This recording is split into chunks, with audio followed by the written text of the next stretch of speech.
उसका विस्तार हो रहा है। अगर आप किसी का भी घर तोड़ रहे हैं बग़ैर नोटिस दिए तो वो नंबर 1 एक कलेक्टिव पनिशमेंट है कम्युनिटी के ख़िलाफ़। सेकेंडली, अगर वो इलीगल तरीके से बनाया गया तो नोटिस देने का ये प्रिंसिपल्स ऑफ नेचुरल जस्टिस के ख़िलाफ़ है कि बगैर नोटिस दिए उसको तोड़ रहे हैं। थर्डली, आप वायलेंस को रोकते नहीं हैं, आपके नाक के नीचे वायलेंस होता है और उसके बाद आप ये सब तमाशे करते हैं। तो ये घर को तोड़ना कौन से कानून के तोड़ रहे हैं घर बताइए आप। नहीं, मैं दूसरा नहीं, मैं आपको कानून की संविधान की बात कर रहा हूँ। आप कौन से कानून तहत घर को तोड़ रहे हैं बताइए हमको। सर मैं एक बगैर नोटिस दिए आप, ये तो जेनीवा कन्वेंशन के खिलाफ है। वो आपकी बात सही है सर। मैं सही तो Madhya Pradesh BJP chief minister and his government towards the Muslim minority because it is a state complicit violence. Earlier it was state sponsored, then it was mob lynching, now it is state complicit violence, and they have failed in protecting the properties and the life of a particular Muslim minority community. And the last point which I want the people of India to remember, how is it that the old Muslim women were assaulted?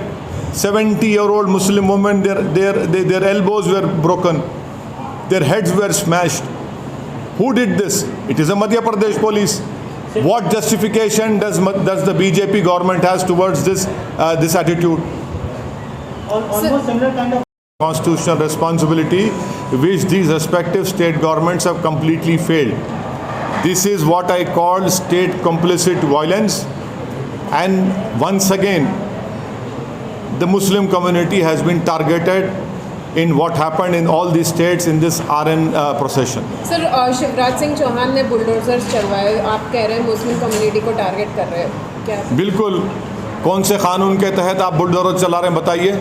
Illegal कब्जा था। Illegal कब्जा था तो आप notice क्यों नहीं देते? क्या इलीगल कब्जा सिर्फ मुसलमानों का है, दूसरे लोगों का इलीगल कब्जा नहीं है? बड़े बड़े जो बिल्डिंग खड़ी हुई हैं चाहे किसी भी उसका नहीं है। अगर आप इलीगल है तो आप नोटिस दो उनको या रेगुलाइज करो उनको। एक गरीब का टीन का शेड तोड़कर आपको कौन सी खुशी मिल रही है? ये तो सैडिस्टिक प्लेजर ले रहे हैं आप इन चीज़ों को कर आप मॉब रूल कर रहे हैं आप। सरकार को घेरते रहे हैं। जब देश के प्रधानमंत्री चीन पर नहीं बोलकर शहबाज शरीफ को मुबारकबाद देते हैं तो ये सवाल देश के प्रधानमंत्री से पूछा जाना चाहिए, असदुद्दीन ओवैसी से नहीं। मैं देश का प्रधानमंत्री नहीं हूँ।